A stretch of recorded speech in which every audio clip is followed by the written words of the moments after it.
Bom dia, pessoal. Boa tarde. Tudo bem com vocês? Queria muito agradecer a presença de todos aqui. Para quem não me conhece, eu sou Gláucia Cabianca Salviano, sou advogada, conciliadora, diretora jurídica da BRH do Vale do Paraíba. Tenho muito prazer de estar aqui com participantes desse webinar nessa tarde. Agradeço a participação de todos. Em nome da associação, agradeço a participação para esse webinar, com esse tema que a gente entendeu muito interessante nesse momento para ser discutido, né? Que tem causado polêmica e dúvidas aí no meio das empresas, no meio jurídico também, e da segurança e da saúde do trabalho. Então, agradeço a disponibilidade do Dr. Cássio, por estar aqui, que aceitou prontamente quando foi convidado para estar falando sobre esse tema conosco, o apoio de toda a BRH, o trabalho de todos os envolvidos. E também quero agora agradecer a presença também da minha companheira de trabalho, a doutora Isabel, advogada, parceira, sócia no nosso escritório, também diretora jurídica da BRH da Regional do Vale do Paraíba, que vai moderar junto comigo. Então, vamos começar. Isabel, te dou a palavra e obrigada pela presença de todos. Espero que esse momento seja muito proveitoso. Boa tarde, Gláucia. Boa tarde a todos. Obrigada pela introdução.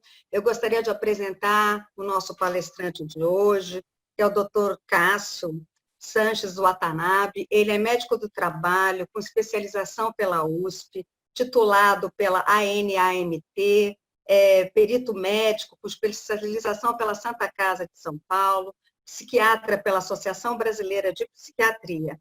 Ele também é diretor da Margem Medicina do Trabalho e diretor da Clínica Neopsique e aceitou gentilmente o convite para esse encontro.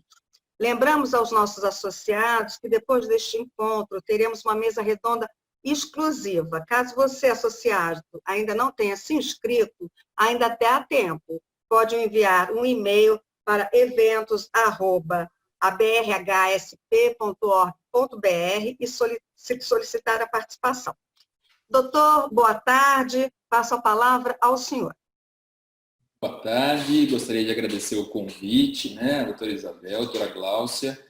É um imenso prazer, né, que eu vou tentar aí explanar um pouquinho do assunto e vou tentar ser um pouquinho bem prático aí do que a gente vem vivendo no dia a dia, né? Como vocês mencionaram, a gente tem uma empresa, a Margem Medicina do Trabalho, nós estamos no mercado aí desde 1995, então a gente tem uma gama de empresas grandes, né? Desde metalúrgicas, né, lojas, indústrias químicas. Então, é bem diverso o nosso mundo, né? Então, essa situação do coronavírus que a gente vem vivendo, isso chegou, né, no Brasil em dezembro, mas a partir de março, que teve uma interface maior conosco. A gente começou a ter perguntas, né, o que fazer com os funcionários, como proceder. Então, a partir do momento que veio a questão da pandemia, né, que isso eu não vou me atentar a explicar demais a pandemia, porque é uma coisa que está sendo ventilada em todos os canais, né, em todos os meios de comunicação. Mas a partir desse momento, basicamente em março, né, quando veio a questão do fechamento das empresas, somente atividades essenciais que iriam se manter funcionando, vieram algumas questões, tá? A primeira questão importante foi a medida provisória, que ela alterou, né, a medida provisória 927, de 29 de abril, ela alterou aí algumas das questões da parte de medicina do trabalho. E frente a essa questão, foi considerada que o coronavírus, né, quem fosse acometido por coronavírus, não seria considerado como uma doença ocupacional. O STF, então, ele interpôs essa questão, né, o artigo 29 e o artigo 31, e ele contrariou essa situação, falando que não, o Covid, para quem estava trabalhando, passou a ser como doença ocupacional.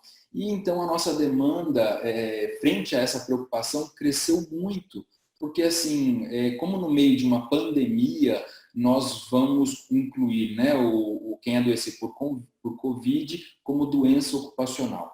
Então, como vocês, né, diversas equipes de RH nos procuraram e a gente vem tomando algumas medidas, né, e aconselhando essas empresas, né, na verdade nós temos mais de 500 empresas, a fim de, primeiro, cuidar da saúde do trabalhador e, segundo, se precaver por situações futuras. A gente sabe que a gente vive num país que é bem difícil essa questão judiciária de empresa versus empregado, isso pende bastante. Tá? Então, a primeira coisa para a gente entender essa questão de Covid-19, quem adoecer, ele é uma doença ocupacional, a gente tem que entender o que é doença ocupacional. Tá? Existem duas leis, tá, que conferem de forma exata o que é uma doença ocupacional, uma doença do trabalho. Então, a Lei Federal 8.213, ela indica, tá, no inciso 1 e 2, que doença profissional é aquela que é peculiar da atividade. Tá? Ou seja, aquela atividade, aquele trabalho, ele vai desencadear a doença no funcionário. Exemplo, quem trabalha com sílica vai desenvolver silicose. É um exemplo, né? Ou quem trabalha com uma atividade, vamos supor, que tem um microorganismo, né? Exemplo, você trabalha num ambulatório de HIV e você contraiu o HIV ali porque você foi funcionar um paciente, né, soro positivo, e você acabou sofrendo um acidente. Isso é um acidente de trabalho, você desenvolveu HIV por causa disso. É um exemplo. Tá? Então, a gente tem que entender o que de fato é. Então, simplesmente pelo fato da pessoa estar trabalhando, você entender isso, que o Covid, o fato de ela estar trabalhando com o Covid é ocupacional, não é correto. Tá? Outra coisa, para a gente incluir uma doença sendo ocupacional ou não, a gente tem que investigar esse nexo causal. Então, de acordo com a Lei 3.266 do CFM, para a gente definir se essa doença ela tem origem ocupacional, eu preciso fazer um estudo dessa doença. Né? Qual é o perfil epidemiológico da região, aonde que esse funcionário trabalha, quais são as atividades que ele desempenha. Eu, frequentemente, para a gente bater o martelo nesse nexo, a gente tem que fazer vistoria ao posto de trabalho, entender se esse funcionário foi treinado, entender se esse funcionário tinha os EPIs adequados, qual era o regime de trabalho, qual era a organização do trabalho. Então, somente através de uma investigação que a gente realiza, geralmente nas perícias médicas, a gente consegue concluir o nexo causal de forma clara e evidenciando todas as provas que são necessárias para isso. Então, simplesmente a gente colocar, né, que um funcionário, por exemplo, ele está trabalhando, mas está trabalhando em home office e ele contraiu o Covid. Não, já que ele estava trabalhando, isso tem nexo causal, não é viável. Tá? Outra forma, já que o TSF considerou essa situação, a gente, quando eu falo são as empresas, né, a equipe de RH, tem que se munir de provas que o funcionário estava protegido no ambiente de trabalho. Tá? Muitas vezes a gente tem boas intenções, mas a gente não se documenta com isso. Tá? Então, para dar um exemplo, tá? Como era antes, né, dessa questão da pandemia, antes dessa decisão. Então, um funcionário de São Paulo que fosse levado para trabalhar, por exemplo, em Manaus ou construir uma barragem no estado do Amazonas, tá? E ele lá contraísse malária, isso é um acidente de trabalho? Sim, isso é um acidente de trabalho, porque ele sai de uma região que não é endêmica de malária e vai para uma região onde ele está exposto a um novo risco. Tá? Então, se esse funcionário lá contrai a malária, esse funcionário sim, ele adoeceu e ele tem que ser afastado por doença ocupacional, por um acidente de trabalho que ele teve. Já um funcionário que já é lá do estado do Amazonas, ele vive numa região endêmica de malária, então ele pode estar contraindo isso na casa dele ou em qualquer outro ambiente que ele já vive nessa região endêmica, ela não é considerada como um acidente de trabalho. Esse risco não é um risco novo que ele foi exposto. E aí eu quero trazer isso agora para a pandemia. Quando a gente fala de pandemia, a gente fala de uma doença que alcança a todos nós. A todos nós, e os vetores são muitos, né? Então, a gente tem uma pessoa que ela vai ao supermercado, que ela vai à farmácia, que ela vai ao pronto-socorro, que ela vai ao consultório odontológico, que ela recebe delivery, né? E vai lá e digita a senha dela do cartão, ou então mesmo pega aquele pacote. A gente não tem como assegurar que todas essas fontes de contato, que não são no trabalho, estão isentas, né, do vírus. Então, não é certo a gente estar falando de uma pandemia, tá? Ou seja, a gente consegue contrair esse vírus em qualquer lugar. Uma pessoa que está trabalhando também, ela vai ter um risco maior, exceto, tá? Então, quando a gente fala que um funcionário vai estar trabalhando num local onde o risco é evidente maior, exemplo, né? Então, os profissionais de saúde que estão trabalhando na porta da frente, ou numa UTI, ou lidando de fato com esses pacientes, né, que são positivos ou suspeitos para coronavírus, Covid-19, aí sim o nexo causal ele se configura, né? Porque essas pessoas, apesar dos EPIs, elas estão em um ambiente que é insalubre, né? Que as pessoas, o nível de contaminação passa a ser muito maior. E não só médicos, enfermeiros, técnicas de enfermagem, né? Então, até mesmo profissionais de limpeza, o pessoal que mexe, né? Os corpos, né? Que podem, né? Obviamente, estão aparecendo, o pessoal de necrotério, funerária. Então, esses funcionários, eles têm um nível de exposição muito maior do que, por exemplo, um funcionário de um banco ou um funcionário de um supermercado, né? Então, a gente tem que entender que o nível de exposição, ele é variável. Então, a gente não pode colocar todo mundo no mesmo saco. Olha, então, quem está trabalhando e contraiu o Covid, ele é ocupacional, não é ocupacional.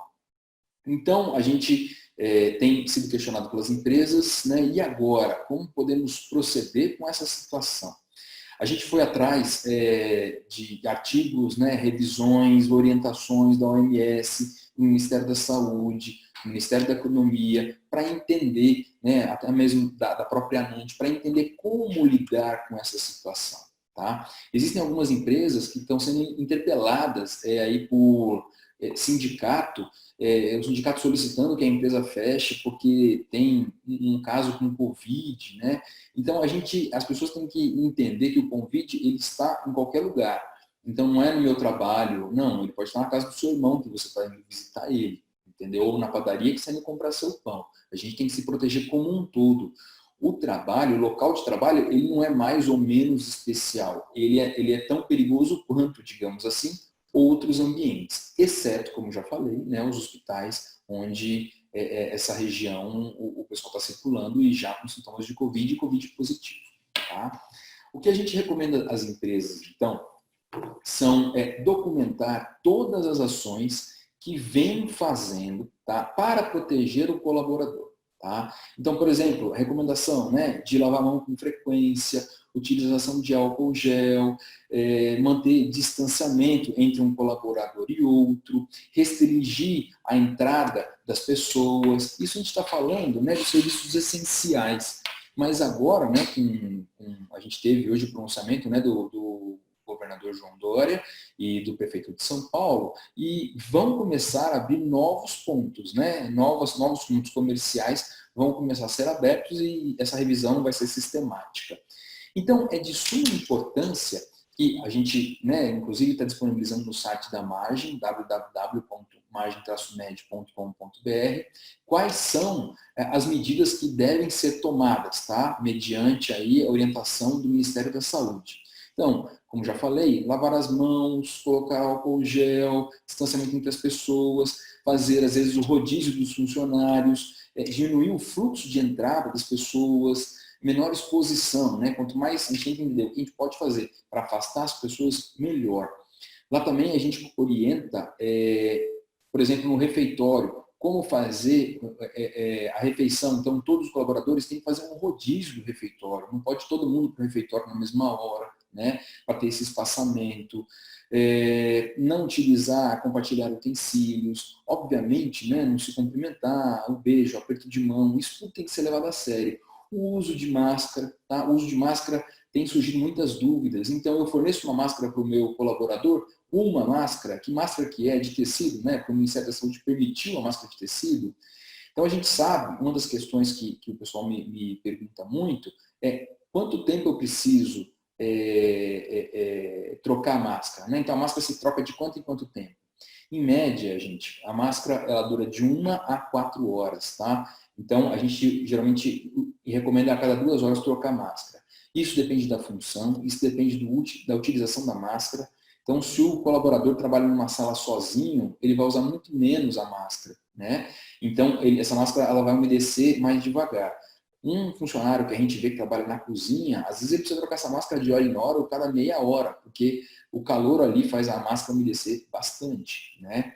Então, todos esses pontos que parecem ser óbvios, né? A gente tem que fazer, tem que documentar, tem que treinar o funcionário, como colocar máscara, como tirar máscara, como lavar a máscara, como higienizar as mãos, como ele vai colocar o álcool gel na mão dele, como é que ele vai fazer isso? Tudo isso parece óbvio, mas é necessário treinar o funcionário e ele assinar que está recebendo esse treinamento, ele está recebendo a máscara, a quantidade de máscaras, tudo isso é importante. Então, simplesmente a gente fazer uma reunião rápida e né, entrega as máquinas, o álcool gel está aqui, isso por si só, na hora que a gente tiver o processo em si, não vai ser o suficiente, a gente precisa documentar. A gente sabe né, que, assim como o Covid é um risco biológico, na nossa jornada, aí a gente sabe que existem outros riscos, risco químico, risco físico, e a gente fornece o EPI. Agora, se você não documentar esse EPI, documentar esse treinamento, na hora do processo, isso não vai ser válido. O apenas boca vai ser a boca né, da empresa contra a fala do funcionário. Então, a gente precisa documentar todo esse treinamento, toda a entrega de EPI, toda a orientação. Tá? Existem algumas empresas que estão indo um pouco mais além. Tá? Além de fazer tudo isso, né, que eu estou reportando a vocês, elas têm feito a higienização, sanitização dos ambientes, com um período frequente, uma vez por semana, tá? Tentando se respaldar frente a essa situação. Né? Então, é mais uma situação. Estão contratando veículos particulares, né? Veículos, empresas de transportes, né? Onde ela higieniza os bancos antes do colaborador entrar, depois que o colaborador sai do veículo, está tudo isso com certificado. Então, veículos com espaçamento para 12 pessoas, 10 pessoas, 15 pessoas, geralmente vai metade do veículo ocupado, né, para ter um espaço entre essas pessoas. O uso obrigatório de máscara nesses transportes, tá? Tudo para tentar minimizar essa fonte de infecção. Estão instalando no refeitório aqueles acrílicos, aquelas barreiras de acrílicos, tá? Estão reduzindo para que seja, né, o funcionário ele vai estar sem a máscara, para que seja mais uma barreira, a fim de evitar o contágio. Distribuindo dispensers né, de álcool gel nos corredores, nas portas, como a gente vem pontuando. E aí, existem pontos né, que a gente vai abrir para perguntas depois, que a gente vem recebendo. Então, isso é funcionário adoecer, né, o que vem acontecendo, o funcionário adoeceu, ele pode ou não pode trabalhar, ele fica afastado por quanto tempo, ou então, alguém que mora com um funcionário adoeceu, ele pode ou não pode vir trabalhar, né? Ou então um funcionário que já foi confirmado com Covid, quanto tempo ele pode voltar a trabalhar.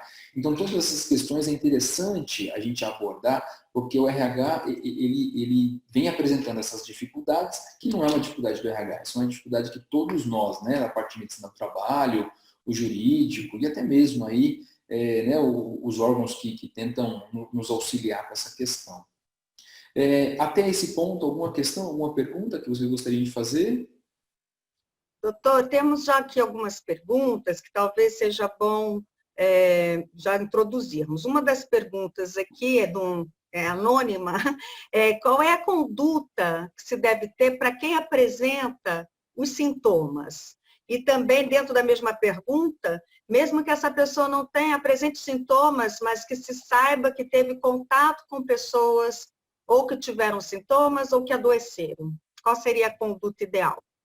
Vamos lá, a conduta ideal, assim que a gente saiba que essa pessoa apresentou sintoma, e a gente fala sintoma da síndrome gripal, certo? Seria coriza, tosse, cansaço, febre, até mesmo falta de ar, é afastar essa pessoa e orientar que essa pessoa fique isolada, tá? Ela tem que ficar isolada em casa. A gente também disponibiliza, né, nesse sentido, orientações para que ela, se possível, né, fique num cômodo isolado, utilize um banheiro isolado, para que ela não contamine as outras pessoas da casa. Ela deve ficar isolada por 14 dias, pelo menos, tá? Segundo o Ministério da Saúde, tá, e a ANANT, essa pessoa ela pode regressar ao trabalho, tá, após 3 dias, 72 horas, após a ausência de sintomas. Então, ela ficou, exemplo, tá? 10 dias em casa, sintomática, né? Com algum tipo de sintoma, e a partir desse 11º ou 10º dia, ela não teve mais sintomas. Então, a partir de 72 horas a 3 dias, ela pode retornar. Essa orientação, né, que o Ministério da Saúde e a ANANT, ela passa. Na nossa clínica, a gente sabe que as empresas elas têm receio, têm medo que esse funcionário volte e contamine o resto da população dela. Às vezes são empresas pequenas, né, com 5, 10 funcionários, e às vezes são empresas bem grandes, né, com acima de 200, 300 funcionários. Então a repercussão disso poderia ser muito grande. Tá? A gente sabe que muitos desses colaboradores que sentiram esses sintomas, eles não foram testados, porque a orientação é que só procurar o pronto-socorro, o pronto-atendimento, em caso de falta de ar. A gente sabe que 80% dos casos são sintomas leves, o paciente ele não se agrava, né? Então ele não chega a procurar, então ele tem que ficar afastado, mas ele não chega a procurar o serviço de saúde.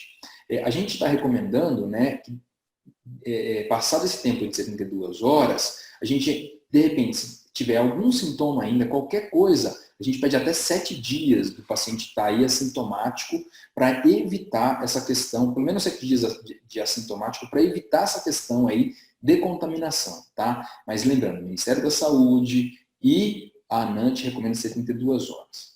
A segunda pergunta é, caso esse colaborador, né, ele more com alguma pessoa que apresentou sintomas gripais, o Ministério da Saúde recomenda que essa pessoa também fique isolada por 14 dias, para observar se vai desenvolver sintomas ou não, tá?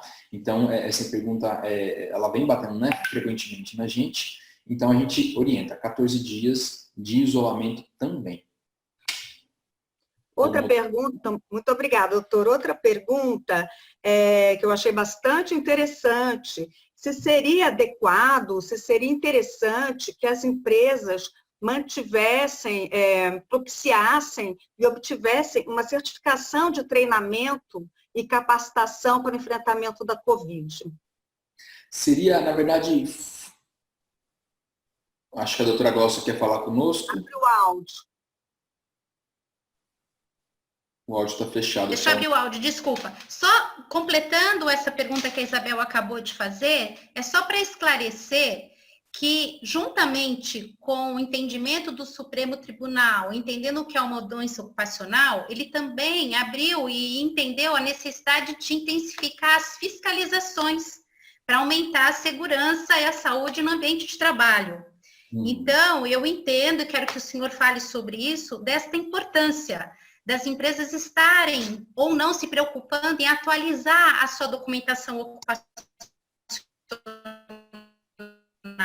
laudar como que ela está trabalhando, porque nós entendemos que isso é uma prova para que a gente possa estar utilizando futuramente num questionamento, seja administrativo ou judicial.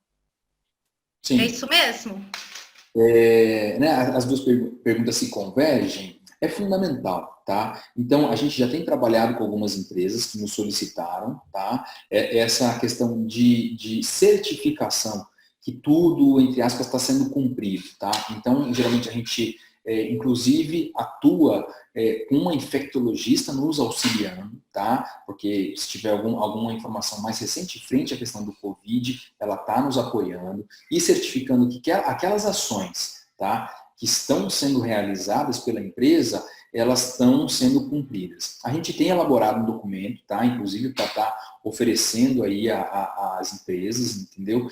Que vai ser de suma importância para que a empresa, inclusive, demonstre isso para os próprios clientes, né? Que ela vem seguindo as avaliações mediante, de acordo com o Ministério da Saúde, de acordo com a Anvisa, de acordo com a vigilância sanitária, né? Que isso vem sendo cumprido. E isso a gente vai conseguir estar oferecendo às empresas mediante vistoria ao posto de trabalho, mediante não ir um compromisso da empresa que ela vai estar cumprindo com essas exigências. Até porque, exatamente como a senhora falou, a fiscalização, a partir desse momento que os estabelecimentos vão começar a serem abertos, provavelmente vai estar sendo bem rigoroso, né? Uma vez que se trata-se de uma pandemia, então qualquer ponto pode ser um foco aí de transmissão, né?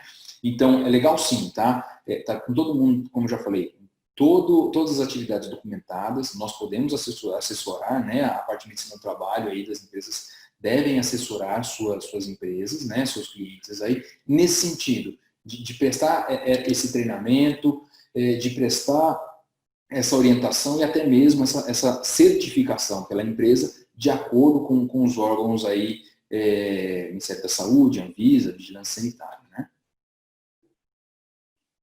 Alguma outra questão? A Isabel está com o áudio fechado. Perdão. O uso de máscara, mesmo para quem já teve Covid, é necessário? Olha, essa é uma questão que o Ministério da Saúde ainda está pedindo para que todos utilizem, tá? A gente, é difícil distinguir quem não tem, quem tem na rua, não tem como fazer essa distinção. Então a gente começa a pessoa, eu não tenho mais, entendeu? Eu não tenho Covid, eu deixo de ter, então a recomendação é que todos utilizem a máscara. Até porque a pessoa, depois, um curto período de tempo depois que está, né, se curando, ela ainda pode ser transmissível, né? Então é importante que mesmo depois ela utilize a máscara. Pessoas imunossuprimidas, por exemplo, né, ou que têm doenças crônicas, ou mesmo câncer, ou utilizam corticoides, elas podem vir, né, isso é uma pergunta que vem sendo feita também, elas podem vir a contrair a doença novamente, tá? E ser um novo ponto aí de infecção. Então, o ideal é que todos continuem, enquanto for, né, solicitado, aí eu estou falando, né, pelo Ministério da Saúde, não pelo Ministério, mas o que o Ministério indica, é que todos utilizem a máscara. Entendi.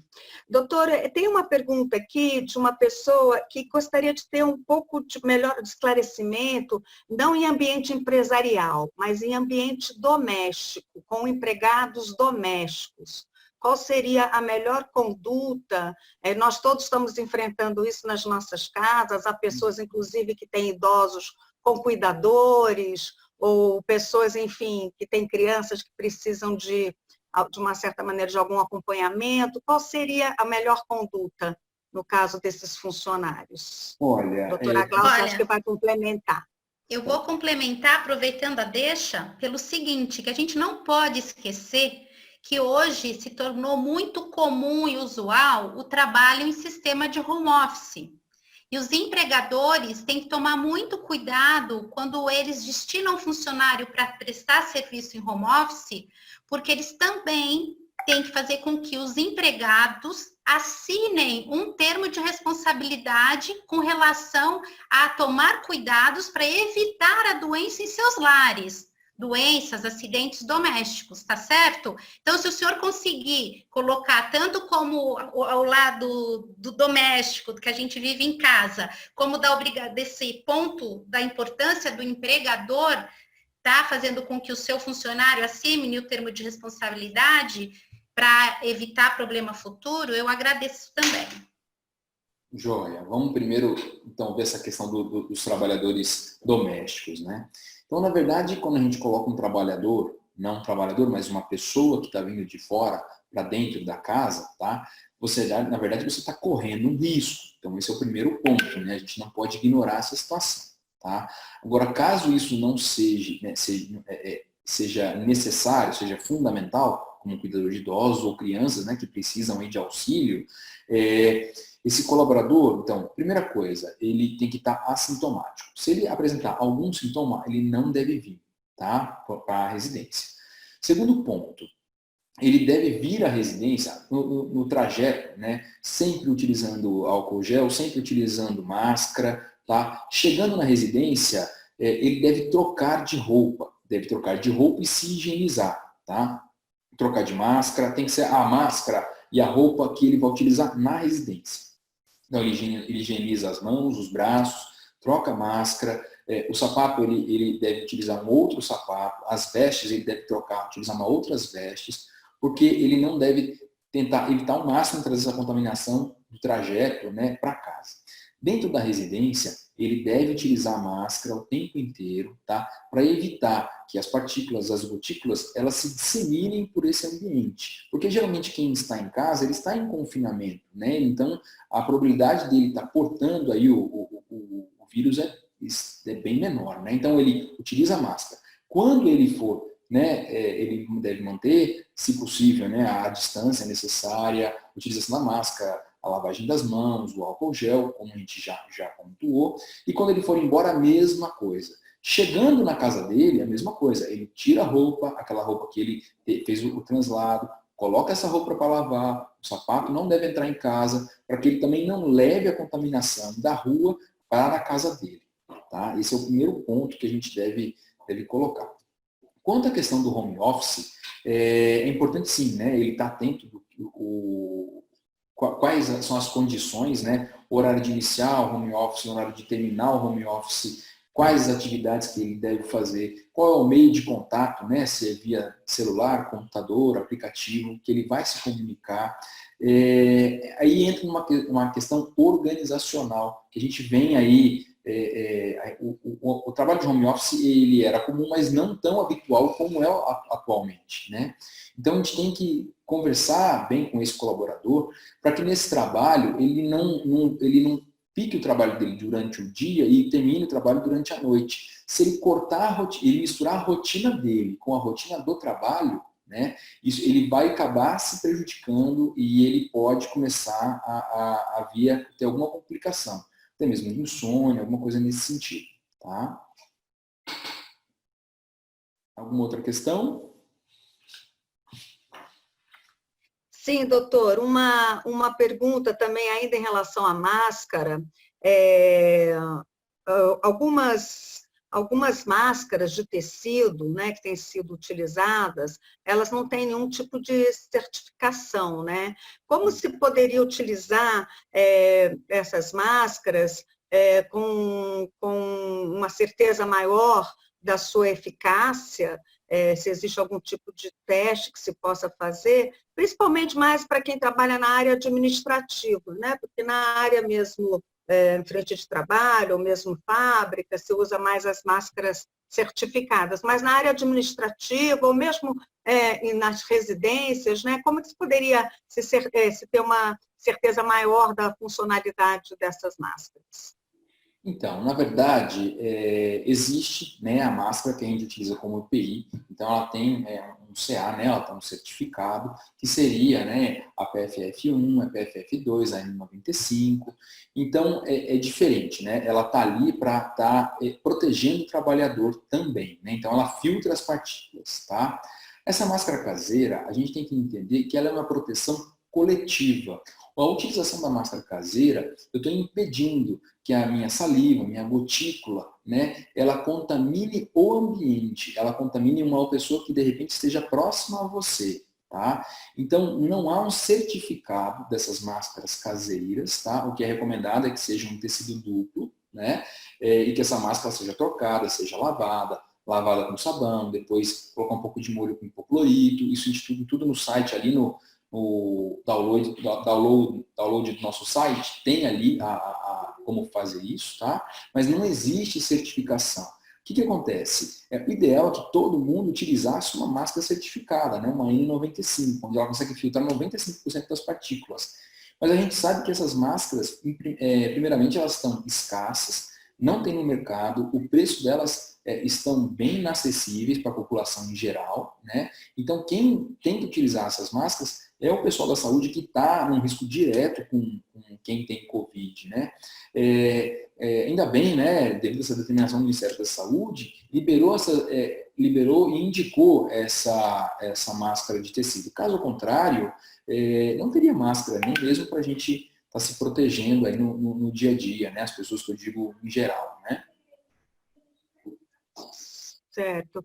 Doutor, uma pergunta também interessante, quando o senhor fala de documentação em relação a todas essas medidas, né, das ações, como lavar a mão, álcool gel, máscara, distanciamento, etc.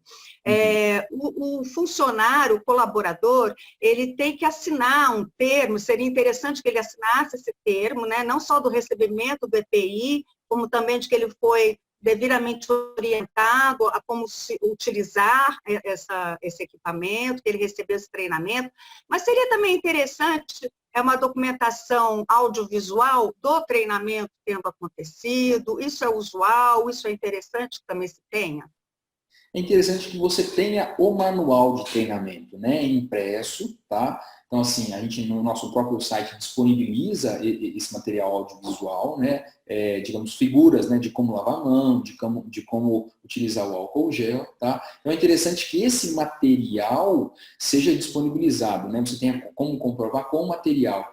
Agora, de fato, né, digamos, filmar esse treinamento, seria interessante, mas você primeiro teria que ter autorização de todos os colaboradores e, de repente, você teria um trabalho a mais que não justificaria, além do necessário, digamos, o material que você teria escrito e o funcionário assinando esse treinamento, assinando essa situação, já seria suficiente. Entendi, Tá? entendi. Agora, na questão da doença ocupacional, a questão do pessoal de frente, médicos, enfermeiros, o pessoal, mesmo os profissionais de limpeza, copa, que estiverem em clínicas, em hospitais, esses, por mais que esses hospitais e essas clínicas façam todo o sistema de segurança, não tem como fugir, né? Na verdade, assim, a utilização dos EPIs, né, todos os EPIs são indicados, na verdade são utilizados muito mais EPIs, né, do que a gente vê ali, eles são, digamos, auxiliam a minimizar o risco, né, mas o risco ali, para quem tá fazendo esse atendimento, ele é iminente, né, não tem como a gente, digamos, zerar. Inclusive, por mais que se utilize, né? Então, o médico geralmente utiliza a N95, que filtra, utiliza uma máscara cirúrgica para poder proteger a N95, utiliza o face shield, utiliza o macacão, tudo para poder ter essa proteção a mais. Mas mesmo assim, ele não isenta desse colaborador, desse trabalhador aí, ter essa exposição maior. Ele pode vir a contrair sim a doença. Entendi. Alguns outros pontos também que eu gostaria de pontuar, né, que eu tenho recebido, por exemplo, o funcionário que está no grupo de risco. Né? Então, o que fazer com um funcionário que está em grupo de risco? Tem empresas que estão simplesmente afastando esse funcionário, tem empresas que estão colocando o funcionário em home office, e o próprio Ministério da Saúde, ele orienta assim, se esse funcionário ele não for essencial que ele esteja na atividade, tá? Ele deve ficar num ambiente reservado, não deve atender público, não deve mexer com o cliente diretamente. É como se ele ficasse numa sala, isolado, executando aquela atividade, entendeu? Então, essa é uma recomendação do próprio Ministério da Saúde, que a gente não precisa simplesmente afastar o funcionário e acabou. Né? Se possível, afaste, mas se ele for fundamental, for necessário, existe essa prerrogativa do Ministério da Saúde também. Mais alguma pergunta? Com relação à documentação, Isabel, eu vi que tem uma pergunta com os PPRAs e a documentação ocupacional. Essas devem ser adaptadas? Olha, isso depende, tá? O advento do coronavírus, ele não vai estar como risco ocupacional específico, tá? Porque senão qualquer ambiente teria, né? E aí, se a gente fosse, estou explorando uma para a gente entender essa situação. Então, a gente convive, por exemplo, com H1N1, né, desde 2009, se minha memória não falha. E ele não consta, por exemplo, o H1N1 como um risco adicional, tá, para aquela função, a não ser pessoas que trabalham especificamente com isso. Tá? Então, a gente vai, quando a gente vai utilizar um risco biológico, são pessoas que trabalham com pessoas infectadas, tá? Então, um hospital ou coisa nesse sentido. Então, fazendo uma analogia com H1N1, o Covid-19, ele não é um risco específico, tá? Ou melhor, ele não é um risco generalizado de todas as pessoas, tá? Somente daquelas que trabalham diretamente com isso. Então, quanto a um PPRA, quanto a um PCMSO, ele deve seguir, tá? Focando nos riscos ocupacionais daquela empresa. Certo? Ótimo. Ótimo. Nós estamos aqui chegando ao nosso término. Isabel, você tem alguma coisa a ponderar? Ô, doutor, eu vou fazer só uma última pergunta que eu achei muito interessante, é a respeito da saúde mental. Há uma pergunta aqui, aproveitando que o senhor é psiquiatra também, se existe algo específico que as empresas possam fazer nesse momento em que realmente os ânimos estão muito baixos, né? O medo impera em muitos ambientes de trabalho. O senhor tem alguma recomendação? Isolamento? Tenho sim, tá? Eu tenho lidado com essas questões, tá? Inclusive, tem entrevista em outros canais a respeito disso. A gente está vivendo um momento único, tá? De todos nós aqui. A gente nunca ficou confinado dessa forma, nunca ficou isolado dessa forma, e apresentando diversos medos, né? Então, a gente tem medo, né? Estou falando, vamos pensar como um funcionário. Ele tem medo de se contaminar, ele tem medo de ser mandado embora, ele tem medo de como vai ser o futuro, tá? O apoio social que esse colaborador, né, tem, ele diminuiu demais, né, de pais, irmãos, até amigos, né, restringiu hoje tudo por videoconferência, tá? Então a gente tem que tomar um cuidado extremo. A primeira coisa que eu falaria para o colaborador, o que eu falo também para os pacientes, é o seguinte: mantenha a sua rotina.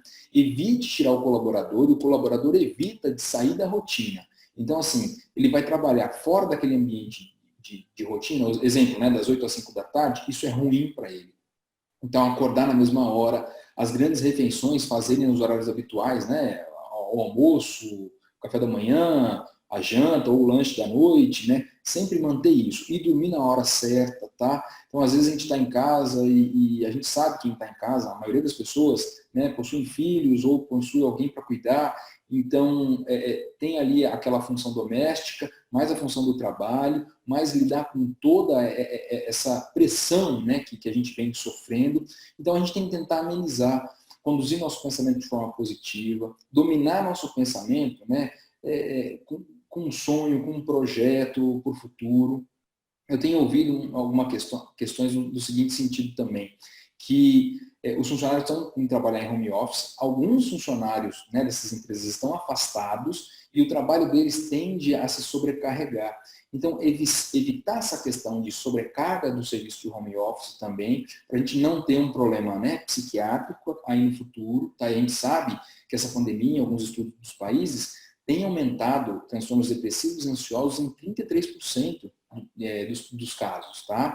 Então, quer dizer, é uma grande demanda que a gente vai estar tendo e vai começar a ter, tá? Nos próximos meses. Então, tentar entender a situação que o colaborador vive. Tem colaborador que ele vai trabalhar sozinho em casa. Então, é uma situação. Tem colaborador que tem 3 filhos em casa, que não estão em aula, entendeu? Então, é uma situação diferente. A empresa, entre aspas, aí não tem muito a ver com essa situação, mas o rendimento de um colaborador sozinho em casa, ou, né, com a esposa ou com o marido, vai ser diferente daquele que tem alguns filhos em casa e outras situações adversas que vão comprometer esse rendimento. Então, a gente tem que ter essa parcimônia, entender essa situação para que esse colaborador não adoeça.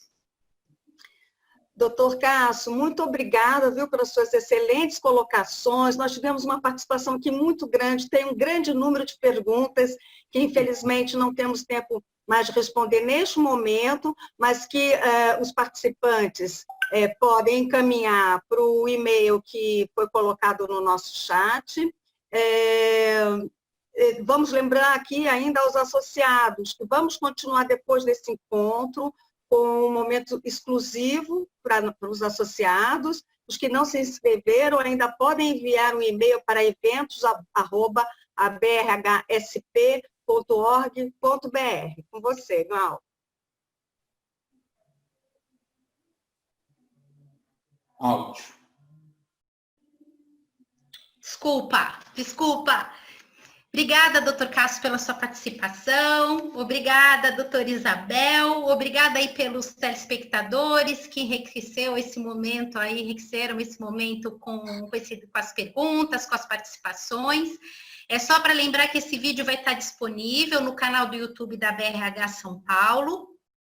E eu deixo aqui um convite especial aos que ainda não conhecem a associação e as suas regionais, para saber um pouquinho mais sobre o nosso conteúdo e o nosso serviço. Acesse as nossas redes sociais, para que a gente possa estar envolvido aí nesse universo do RH, tá certo? Eu aproveito também, nesse momento, para estender o agradecimento aos nossos associados que mantêm-se fiéis ao propósito da associação e principalmente aos nossos patrocinadores de gestão, como a AC Camargo, Cancer Center, a Consiga Mais, a Laureate, a Lee Rich Harrison, a McDonald's, Propapay, Santander e Universe.